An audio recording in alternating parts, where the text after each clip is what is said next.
الرحمن آج الحمدللہ فیض میڈیا کے لیے بڑے اعزاز کی بات ہے کہ فیض میڈیا کے اسٹوڈیو میں آپ کی ایک جانی پہچانی شخصیت جو کہ کسی تعارف کے محتاج نہیں، میں شیخ الحدیث، شیخ التفسیر اور مصنف کتب کثیرہ حضرت مولانا محمود رشید حلوی صاحب دامت برکاتہم العالیہ نے انتہائی شفقت کا معاملہ فرمایا اور فیض میڈیا اسٹوڈیو میں اپنی تفسیر معارف الفرقان کے ساتھ، جو کہ ایک لاجواب تفسیر ہے اور اس میں بہت ہی قیمتی نکات، اور سب سے بڑھ کر یہ کہ آج تلک اردو زبان یا عربی زبان میں تفسیر پر جتنا بھی کام ہوا ہے، اس نوعیت کی تفسیر تاریخ میں نہیں ملتی۔ اس کے اندر سوالن جواباً جو ہے یہ تفسیر لکھی گئی ہے۔ یقیناً حضرت شیخ رحمت برکاتہم کی بڑی محنت اور تفسیر کے ساتھ ایک قلبی لگاؤ کی وجہ سے اللہ جل شانہ نے ایک بڑا کام جو ہے وہ لیا ہے، اور میں تہ دل سے حضرت کا شکر گزار ہوں کہ شفقت کا معاملہ فرمایا، فیض میڈیا اسٹوڈیو میں تشریف لائے، فیض میڈیا ٹیم کی حوصلہ افزائی فرمائی اور اپنی تصنیف خصوصاً معارف الفرقان اور اس کے ساتھ بے شمار جرائد اور کچھ کتب جو ہے وہ ہدیتاً پیش کی۔ اللہ جل شانہ ان کو جزائے خیر عطا فرمائے اور ان کے ان ہدیے سے ہمیں بھرپور استفادہ کرنے کی توفیق عطا فرمائے، اور اسی طرح حضرت کی دعائیں فیض میڈیا کے ساتھ جو ہے وہ رہیں، اور اللہ جل شانہ فیض میڈیا کو دن دگنی رات چگنی ترقی عطا فرمائے اور اکابر کے منہج پر چل کر کے اکابرین کا اعتماد حاصل کرنے کی توفیق عطا فرمائے۔ اور حضرت سے میں ملتمس ہوں کہ حضرت تشریف لائے ہیں، کچھ نصیحت آموز جملے فیض میڈیا ٹیم کے لیے اور ناظرین کے لیے ارشاد فرمائیں تاکہ وہ ہمارے لیے مشعل راہ بنیں۔ بسم اللہ والصلاة والسلام علی رسول اللہ صلی اللہ علیہ وسلم۔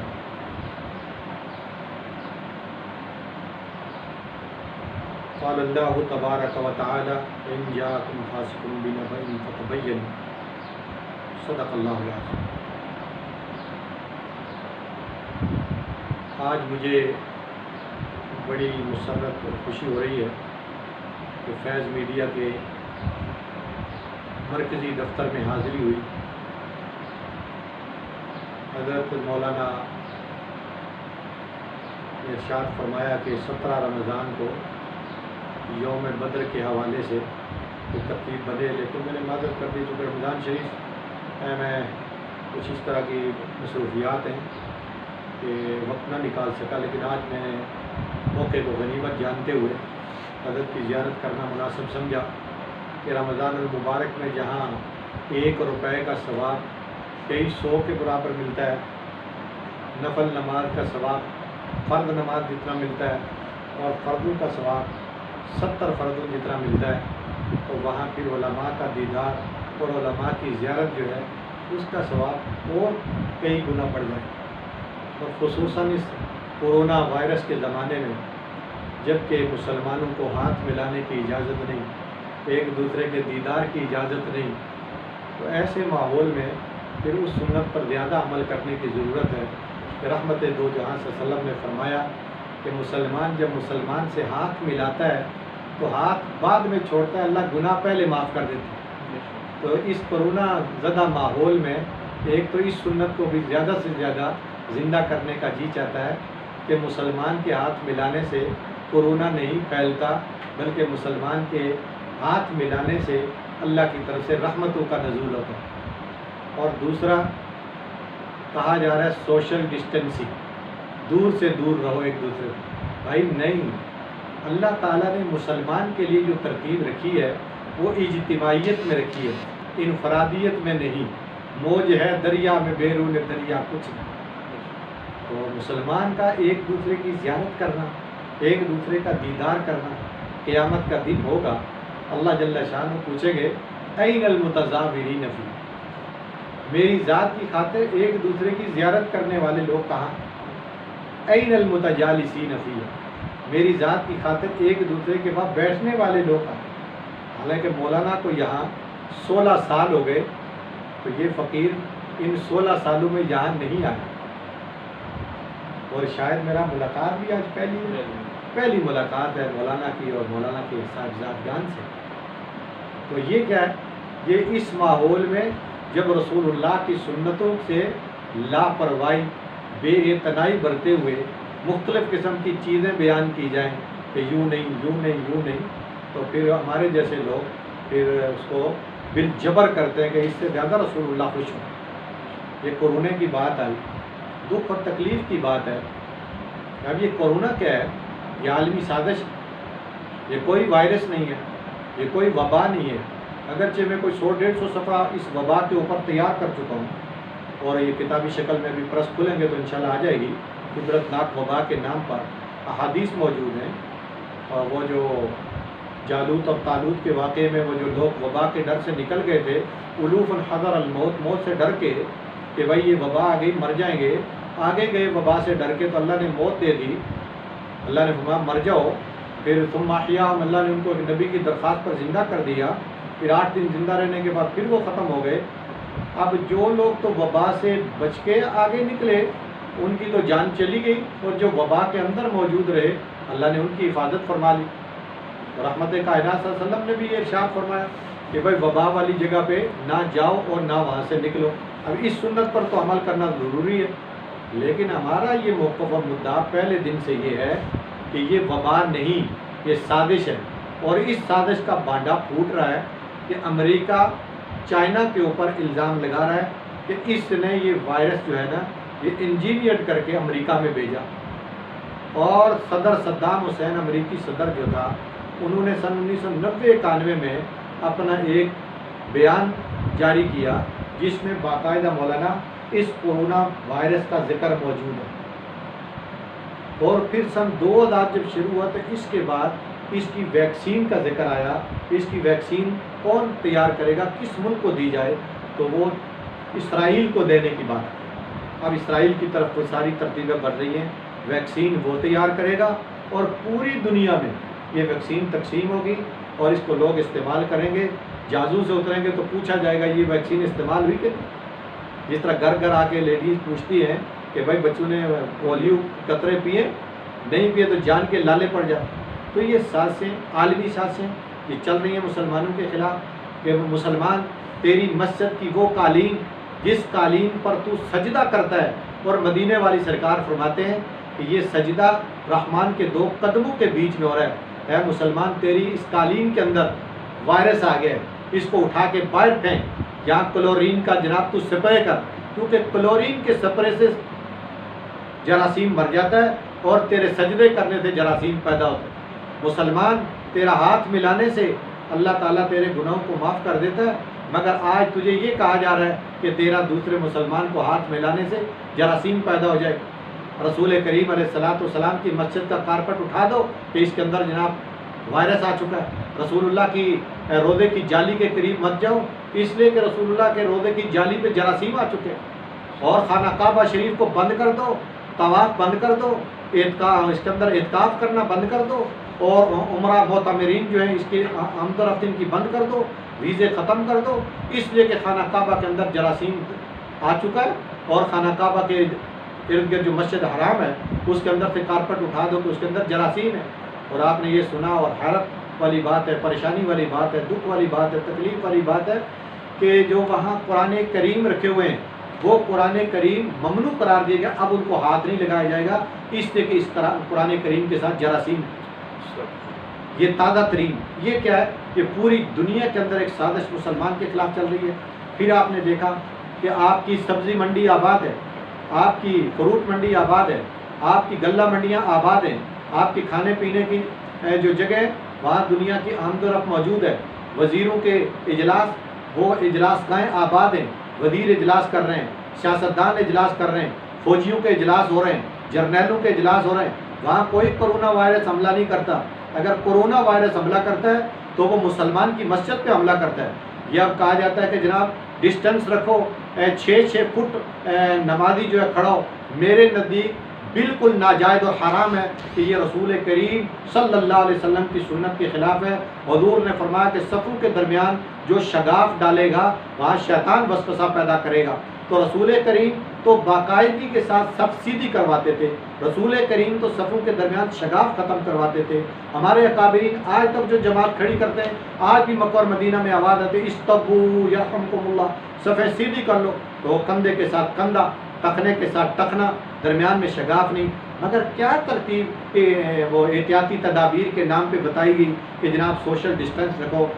میں ابھی ایک مسجد میں جمعہ پڑھا کے آیا ہوں، وہاں بھی سلوشن ٹیپ کے نشان لگے ہوئے ہیں، نمازی وہاں کھڑے ہوتے ہیں. یہ اللہ اور اللہ کے رسول کی تعلیم نہیں ہے. یہ اللہ اور اللہ کے رسول کی تعلیم کے برعکس مسلمان کو لگایا جاتا ہے. مشت مدرسے رمضان شریف میں لوگ کوئی تعاون کرتے ہیں ان کے ساتھ، پورا سال ان کا بجٹ چلتا ہے، طالب علم پڑھتے ہیں. اب وہ جناب چندے بند، آمد و رفت بند، سارا نظام معطل کر کے رکھ دیا گیا. اور جو باتیں اور جو خبریں آ رہی ہیں وہ یہی میں اپنی فیس بک کے اوپر ساری ویڈیو میں چلاتا چلا جا رہا ہوں، جو ایویڈنس آ رہے ہیں، جو ثبوت آ رہے ہیں، اور باقاعدہ بتا رہا ہوں کہ یہ ہمارے پہلے دن کے موقف کی تائید ہو رہی ہے کہ یہ وبا نہیں، یہ سازش ہے جو مسلمانوں کے خلاف چلی ہے. اب یہ دیکھنا کہ اچانک ایک دن اعلان ہو جائے گا کہ جناب کورونا ختم ہو گیا، جس دن یہ ان کی ویکسین بن کے مارکیٹ میں آ جائے گی اور کسی نہ کسی ترتیب ہے. اور پھر اس کورونا کی آڑ میں جو ظلم ہو رہا ہے، جو زیادتی ہو رہی ہے، جو کرنٹینہ کے نام پر یہاں انسانوں کو قتل کیا جا رہا ہے، یہ اب ظاہر ہے کہ مجھے معلوم نہیں کہ قانون کے حق میں بات کر رہا ہوں، قانون کے خلاف بات کر رہا ہوں، مگر مولانا شاہ عبدالعزیز ہمارے کلاس فیلو، بڑے بہترین مقرر، ان کو کوئٹے سے واپسی کے اوپر وہ مشین لگائی، انہوں نے کہا جی آپ کو تو کورونا پازیٹیو آ گیا. ان کو جناب کہا جی آپ کے پاس انسولیٹ اپنے آپ کو کرنے کی جگہ موجود ہے. انہوں نے کہا بہت جگہ. وہ اپنے گھر میں تنہائی میں چلے گئے. اب وہ ٹھیک ہو گئے، انہوں نے ویڈیو جاری کی کہ میں اب ٹھیک ہوں، پورے ملک سے ساتھی تشویش کا اظہار کر رہے ہیں، میں بالکل ٹھیک ہوں. اب ان کو اٹھا کے کرنٹینہ میں لے گئے. کرنٹینہ میں ان کو ایسی دوائی دی کہ شاہ جی ختم ہو گئے. کسی رشتہ دار کو، کسی عزیز کو، کسی بھائی کو کرنٹینہ میں نہیں جانے دیا گیا. پھر جس وقت وہ قریب الاختتام ہو گئے تو ان کو آئی سی یو میں پہنچایا گیا. اب آئی سی یو میں ان کے رشتہ دار، ان کی آمد و رفت بڑے دھڑلے سے ہو رہی ہے. وہ خود پریشان کہ کرنٹینہ میں تو انہوں نے قریب نہیں جانے دیا، آئی سی یو میں ہم اس طرح آ جا رہے ہیں. حالانکہ آئی سی یو کے اندر آمد و رفت منع ہوتی ہے. بھائی ایک آدھ آدمی مریض کے پاس کھڑا ہوتا ہے، لیکن وہ کہتے ہیں کہ ہماری آمد و رفت جو نا سرے عام ہوتی تھی، ہمیں کوئی روک ٹوک نہیں تھی. اور ان کے عزیزوں میں سے ایک نے مجھے بتایا کہ میں نے تعزیت کے لیے فون کیا، انہوں نے کہا شاہ عبدالعزیز کے آخری یہ الفاظ تھے کہ کرنٹینہ میں میرے ساتھ ظلم ہوا، اگر میں زندہ بچا تو میں ان سے انتقام لوں گا، اگر نہ بچ سکا تو تم نے ان سے انتقام لینا. پھر ان کے رشتہ داروں نے جامعہ کے پیڈ کے اوپر، جب ان کے اوپر بھی قیامت ڈھانے کی سازش کی اور شرارت کی گئی تو انہوں نے پیڈ کے اوپر لکھ کے دیا کہ ہم مطمئن ہیں، انتظامیہ سے مطمئن ہیں. اور پھر آپ نے دیکھا کہ وہاں شیر سرحد مفتی کفایت اللہ صاحب، انہوں نے جب کہا کہ بھائی اس طرح جانوروں کی طرح انسانوں کو نہ دباؤ، بھائی کرنٹینہ میں جو آدمی اس طریقے سے تم مار دیتے ہو اس کو اس طریقے سے بے یار و مددگار نہ پھینک دو، اس کا جنازہ پاک کرنے کی اجازت دی جائے، اس کا جنازہ پڑھنے کی جائے. وہ بڑے تڑلے سے شاہ عبدالعزیز کا جنازہ اس جرت کے ساتھ کروایا، لیکن کیا ہوا، واپسی تو ان کو گرفتار کر لیا گیا، کل ان کو رہائی ملی. تو اس طرح کے جو مظالم ہیں، ایک واقعہ نہیں بے شمار واقعات ہیں. تبلیغی جماعت کے جتنے بھی کیس آئے ہیں، کسی جگہ بھی تبلیغی جماعت کا کوئی کورونا کیس نہیں ہے. انہوں نے تبلیغی جماعت کے ساتھ زیادتی کی، تبلیغی جماعتوں کو انہوں نے مشتوں کے اندر بند کیا، حب سے بے جا میں رکھا. اگر اس ملک کا کوئی قانون، دستور، اصول، لائحہ عمل ہو تو باقاعدہ ان گرفتار کرنے والوں کو، حب سے بے جا میں رکھنے والوں کے خلاف مقدمات قائم کیے جائیں. لیکن یہاں جس کی لاٹھی اس کی بحث والا معاملہ ہے. بس ایک ہی آواز لگ رہی ہے کرنٹینہ بھیج دو، ایک ہی آواز لگ رہی ہے فلانا کورونا ہو چکا ہے. یہ نارووال کے ایک مولانا، ان کے بیٹے کا انٹرویو آپ نے سنا، انہوں نے کہا جناب کہ میرے باپ میں کوئی ایسی علامت نہیں پائی گئی. ایک جگہ پہ لے گئے تو ٹیسٹ جو آیا اس کے اندر یہ تھا کہ جناب نیگیٹو، اور جناب ہمیں جو پرچہ دیا گیا اس پرچے کے اوپر لکھا تھا پازیٹیو. اب جب ان کی لاش لے کر گھر جا رہے تھے، راستے میں ہمیں ہائی جیک کر کے ایک اسپتال میں پہنچایا گیا. ہم نے کہا بھائی ہم تو والد صاحب کی لاش لے کے آ رہے ہیں اور ان کا کورونا جو نیگیٹو تھا آپ نے پازیٹیو کر دیا اور یہ ہمیں پرچہ آپ دے رہے ہیں. یہ ان کے بیٹے نے بھی کہا کہ میں آخر دم تک اس کیس کی پیروی کروں گا، ہمیں پتہ چلایا جائے کہ ہمارے باپ کے ساتھ یہ زیادتی کیوں ہوئی ہے. ایک اور بابے کی میں نے ویڈیو شیئر کی اپنے فیس بک پہ، وہ بیچارہ تڑپ رہا ہے. وہ کہتا ہے جناب کہ میرے ساتھ یہاں بہت زیادتی ہو رہی ہے، مجھے گھر کے اندر ہی آئسولیٹ کرو. تو اس طرح جس آدمی کی جو بھی آپ ترتیب سنیں گے اس میں یہی ظلم ہو رہا ہے، یہی زیادتی ہو رہی ہے. اور بتانے والے واقعان حال تو یہ بتاتے ہیں کہ یہ 7 ارب اور 75 کروڑ کی جو آبادی ہے اس کو ڈی پاپولیشن کرنے کا ایک پلان جو ہے نا یہ امریکہ رکھتا ہے اور یہ یہودی رکھتے ہیں، اور یہودی اپنے پروٹوکول پر عمل کرانے کی ترتیب رکھتے ہیں۔ یہودیوں کے جو بڑے لوگ ہیں 1924 میں انہوں نے پروٹوکول ترتیب دیے اور وہ پروٹوکول خفیہ تھے۔ پوری دنیا میں یہودیوں نے حکومت کرنے کا خواب دیکھا، لیکن وہ کسی ترتیب پر اللہ پاک نے ان کے پروٹوکول کو عالم آشکار کر دیا۔ اس کا اردو میں ترجمہ بھی ہو چکا ہے پروٹوکول، اور عربی میں اس کتاب کا نام البروتوکولات الصہیونیہ، عربی میں اس کتاب کا نام یہ، اردو میں انگریزی میں پروٹوکول اور اردو میں پروٹوکول کے نام سے اس کا ترجمہ بھی ہو چکا۔ تو یہ یہودی اس طرح پوری دنیا میں سازش کر رہے ہیں، ویکسینیں تیار کر رہے ہیں، دوائیاں تیار کر رہے ہیں، اور وہ اپنی اس ترتیب کے اوپر دنیا میں حکمرانی کا خواب دیکھ رہے ہیں۔ برا یہ بات برسر چونکہ بات شروع ہوئی تو میں نے کہا کر دوں، اس کورونا کے ماحول میں ہم ایک دوسرے سے ملاقات کر رہے ہیں، کیونکہ اپنی طبیعت کے اندر یہ ہے کہ جہاں سے اللہ اور اللہ کے رسول کی ترتیب کو کوئی آدمی ڈی ویلیو کرنے کی کوشش کرے گا اور اپنی ترتیبوں پر وہاں ایمانی جذبات خواہ میدان میں آ جاتے ہیں کہ بھئی یہ ترتیب غلط ہے۔ اب کئی لوگوں نے آپ کے سامنے یہ کہا، بلکہ کویت کی ایک مولوی مؤذن نے اذان پڑھی اور حی علی الصلاح حی علی الفلاح کی جگہ صلوا فی رحالکم صلوا فی بیوتکم کے الفاظ پڑھے، اور کئی مشتوں میں آج بھی یہ الفاظ وہاں پڑھے جاتے ہیں، عرب کی مشتوں میں پڑھے جاتے ہیں، خلیجی ممالک کی مشتوں میں یہی الفاظ پڑھے جاتے ہیں۔ ہمارے ایک پاکستانی مولانا ایک مسجد میں امام مؤذن ہے، وہ نمازیں جب تک پڑھاتے رہے، پھر نمازوں پہ پابندی لگ گئی تو اذان میں یہ الفاظ بھی انہوں نے پڑھنے شروع کیے۔ کچھ دیر تک تو وہ کفیل برداشت کرتا رہا، تو انہوں نے کہا یا حبیبی انت تؤذن علی المیدنا صلوا فی رحالکم صلوا فی بیوتکم لہذا انت رحلہ وشوف الی الپاکستان۔ میں نے کہا جب آپ اذان میں بھی یہ لوگوں کو کہہ رہے ہیں گھر میں اذان نمازیں پڑھو، تو آپ کی بھی اب اتنی زیادہ ضرورت ہے۔ اذان کا مقصد مطلب یہ ہے کہ بھائی لوگ مسجد کی طرف آئیں۔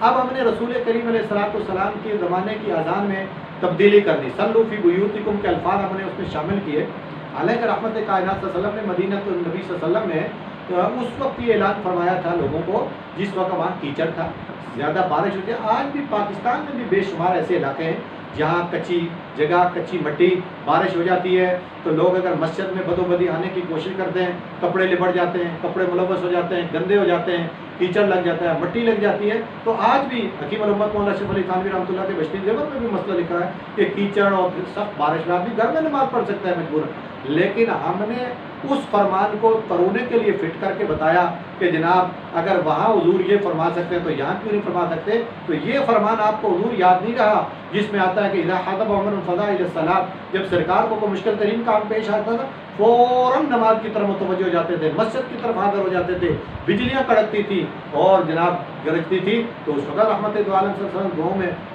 مصروف ہو جاتے تھے۔ تو اس طریقے سے یہ ایک ذہنوں کو پھیرا جا رہا ہے، کوئی کرونا کی ترتیب نہیں ہے، یہ اللہ جانے کیا فراڈ بازی ہو رہی ہے اس گداگری دور میں، جبکہ کشکول گدائی لے کر ہر ملک سے مانگا جاتا ہے۔ اب ہم انتظار کر رہے تھے آج ہماری حکومت ہمارے لیے کوئی سہولت، کوئی فیسلٹی کا اعلان کرے گی تو اعلان آ جاتا ہے کہ ہم نے یہ اکاؤنٹ کھلوا لی ہے، اس اکاؤنٹ میں بس پیسے جمع کرانے شروع کر دو، اور دوسرے دن ہم انتظار کرتے ہیں کہ جناب ہم نے تو کل جمع کرائے، آج ہمیں دوبارہ کسی پروگرام کے تحت ملنا شروع ہو جائیں گے۔ لیکن یہ پتہ چلتا ہے کہ جناب وہ تو احساس پروگرام میں دے دیے گئے، یہ پتہ چلتا ہے کہ وہ تو ٹائیگر فورس کھا گئی چڑیا گھر والوں کی۔ اس ترتیب پر یعنی اس ملک میں ایسا لوٹ مار کا نظام ہے۔ وہ پہلے ایک آیا چیف جسٹس پاکستان ثاقب نثار صاحب، وہ پاکستان میں آئے، انہوں نے جناب کاسائے گدائی پھیلایا، پوری دنیا سے انہوں نے بھیک مانگی اور ڈیم بنانے کے نام پر انہوں نے کھربوں روپے اکٹھے کیے۔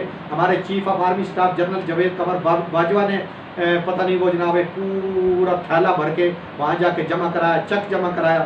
آج تک اس پیسے کے 1 روپے کی کسی مسلمان کو، کسی پاکستانی کو، کسی ڈونر کو اطلاع نہیں کہ ہمارا پیسہ کہاں گیا۔ ایک دفعہ خبر اخبار میں آئی کہ جناب وہ پیسہ یوٹیلیٹی بلوں میں استعمال کر دیا گیا۔ اب جناب ان کے تقوی طہارت چونکہ جب پیک پہ جا رہا ہے تو کہتے ہیں ڈیم کا پیسہ ڈیم پہ لگے گا، اب نئی ترتیب پر گداگری شروع ہو گئی۔ تو ہم یہ چاہتے ہیں کہ مسلمان کو مسلمان رہنے دو، اور جو پرانا پاکستان تھا ہمیں وہی واپس لوٹا دو۔ اس پرانے پاکستان میں کم از کم کام ہوتے نظر آتے تھے، لوگ پریشان نہیں تھے، وبائیں نہیں تھی، اللہ کے عذاب نہیں اترتے تھے، گھر گھر میں لڑائیاں نہیں تھی، گھر گھر میں جھگڑے نہیں تھے، فسادات نہیں تھے، بے ایمانیاں نہیں تھی، اور اس طرح کی ڈرامہ بازیاں نہیں تھی، کبھی کس نام پر کبھی کس نام پر۔ اس وقت انسان جو ہے سخت پریشانی کے اندر مبتلا ہے۔ لوگ سخت پریشان ہیں، کاروباری لوگ بے روزگار ہو گئے. 35 لاکھ دکانیں پاکستان میں جو چھوٹی چھوٹی دکانیں، اب جناب ان کے لیے مسائل ہیں، مارکیٹیں بند ہیں سوشل ڈسٹینس کے نام پر، اور اللہ جانے عالمی سطح پر کیا ہو رہا ہے. اور جو لوگ بیرونی دنیا سے ویڈیو بنا کے بھیجتے ہیں وہ اور گیمیں سنا رہے ہیں. وہ کہتے ہیں کہ اب دنیا میں ایک اور جرنلی نظام آ رہا ہے، وردیوں کے اندر حکمران ہوں گے اور وہ جس کو چاہیں گے جیسی ترتیب پر لائیں گے اسی ترتیب پر کام ہوگا. تو واللہ عالم بالصواب، یہ اندر اندر کیا کھاتے ہو رہے ہیں، نہ کوئی سچ بتاتا ہے. ایک آدمی کچھ بات کہتا ہے، دوسرا کچھ کہتا ہے، تیسرا کچھ کہتا ہے. لیکن اب جو یورپی ملکوں سے خبریں آ رہی ہیں اس سے ہمارے موقف کی تائید ہوتی ہے کہ یہ کوئی وبا نہیں ہے، یہ انجینئرنگ وائرس ہے جس کو بنایا گیا، جس کو لانچ کیا گیا، جس کو دنیا تباہ کرنے کے لیے تیار کیا گیا. یہ وائرس چین کے شہر ووہان سے، وہ الزام لگا رہا ہے انہوں نے تیار کیا. یہ کہتے ہیں وہ پاگلوں والی بات کر رہے ہیں، لیکن اس کے اوپر ڈیبیٹ چل رہی ہے پوری دنیا کے اندر. لیکن مسلمانوں کا نظام انہوں نے مختل کر دیا، کیونکہ مسلمان ممالک سارے بیچارے ہینڈس اینڈ ماؤتھ ہیں، اتنے وسائل نہیں ہیں. جن کے پاس ہیں ان کے وسائل لوٹ لوٹ کر یورپ لے کے جا رہا ہے. ٹھیک ہے جی. تو اس لیے یہ جتنی بھی ترتیبیں میں آپ کے میڈیا کے توسط سے یہ عرض کرتا ہوں کہ جب بھی بات ہو سچی ہو، جب بھی بات ہو حق کی ہو، جب بھی بات ہو درست ہو، اس کا فائدہ کیا ہوتا ہے؟ اس کا فائدہ یہ ہوتا ہے کہ اللہ کے لیے جب بات ہوتی ہے تو اللہ پاک انسان کی مدد کرتے ہیں، اللہ انسان کی دستگیری کرتے ہیں اور پھر اس بات کے اثرات پھیلتے ہیں. لیکن جو آدمی حکومت کی چمچہ گیری کرے گا، حکومت کی کاسا لیسی کرے گا، اور خصوصاً اس قادیانی نواز حکومت، خصوصاً اس یہودی نواز حکومت جن کے راستے یہودیوں کے لیے کھلے، جن کی اسمبلی میں یہودیوں کے لیے راستے ہموار ہوتے ہیں کہ اسرائیل کو تسلیم کر لیا جائے تو حالات ٹھیک ہو جائیں گے. جن کے دل وسیع ہیں، کس کے لیے؟ سکھوں کے لیے، جن کے لیے کرتار پورا بن گیا، جن کے لیے راستے بن گئے، جن کے راستے اور جن کے دل وسیع ہیں قادیانیوں کے لیے. کبھی جناب یہ حج کے فارموں سے قادیانیوں کا نام ڈیلیٹ کر دیتے ہیں، کبھی جناب علی ان کو اقلیتی کمیشن میں داخل کرنے کی کوشش کرتے ہیں، اور پھر سارا دن دھڑلے سے بات کرتے ہیں واہ واہ واہ واہ. جب سے قادیانی کافر قرار پائے تب سے پاکستان میں پہلا موقع آیا کہ قادیانیوں کو غیر مسلم ڈکلیئر کر دیا جائے گا، اور وہ اقلیت، یہ اقلیت ہے کہ تم فضائل سناتے ہو. حقیقت یہ ہے کہ جب وہ اقلیتی کمیشن کے ممبر بن جائیں گے پھر ان کو اسمبلی کا ممبر بننے سے کوئی نہیں روک سکتا، ان کو سینٹ کا ممبر بننے سے کوئی نہیں روک سکتا، ان کو جناب آپ کی کلیدی عہدوں کے اوپر آنے سے کوئی نہیں روک سکتا. یہ قادیانیوں کے لیے رستے ہموار ہو رہے ہیں. اور وہ ویڈیو آپ سن لیں جن میں قادیانیوں نے ان کے ساتھ کمپرومائز کیا اور انہوں نے عہد و پیمان کیا، ہم ایک دفعہ پاور میں آ گئے، ہم تمہارے مسائل حل کریں گے. اور یہ جو ہمارے علماء، ہمارے اکابر، ہمارے مشائخ، ہمارے بزرگ ان کو یہودی ایجنٹ کہتے ہیں، وہ دلیل کی بنیاد پر کہتے ہیں. اس لیے کہ آپ دیکھتے ہیں کہ جب جنگ بدر کا ذکر ہمارے پرائم منسٹر کرتے ہیں، کہتے ہیں حضور کو لوگوں نے وہاں ذلیل کیا، نعوذ باللہ من ذالک. جب ان کو ذلیل اعظم، وزیر اعظم کو کراچی کے اسمبلی میں 2 ممبر ہیں، ان میں سے ایک نے کہا کہ ذلیل اعظم، تو وہاں پوری اسمبلی میں شور مچا. اور ظالموں، رسول اللہ کو جب تمہارے وزیر اعظم نے ذلیل کہا تو اس وقت تمہاری زبانیں صاف سن گیا تھا، اور جب تمہارے آدمی کو ذلیل اعظم کہا تو پوری اسمبلی نے وہاں شور مچایا. پھر اسمبلی کے اندر وہ اسرائیل کی بات میں نے آپ کو بتا دی کہ اس کے لیے راستہ ہموار ہونے کی کوشش کی گئی. پھر آپ نے یہ اقلیتی کمیشن کی بات دیکھی، اس میں راستہ ہموار کرنے کی کوشش کی گئی. پھر آپ نے دیکھا یہ ٹائیگر فورس جو بنی ہے، اس میں کراچی کے اندر قادیانی اس ٹائیگر فورس کے اندر داخل ہو کر لوگوں کے گھروں کے اندر پہنچا رہے ہیں، راشن پہنچا رہے ہیں. اور مسلمانوں کو پتہ چلا، انہوں نے سب ان کے منہ پر لا کر پھینکا. انہوں نے کہا رسول پاک صلی اللہ علیہ وسلم کی ختم نبوت کے غداروں کے ہاتھ سے ہم کسی قسم کا راشن لینے کے لیے تیار نہیں ہیں. تو میرے محترم بھائیوں اور ساتھیوں، دوستو، اللہ تعالیٰ آپ کے اس کاوش کو جو آپ نے قائم کی ہے، اللہ اس کو دین کی اشاعت اور ترویج کا ذریعہ بنائے.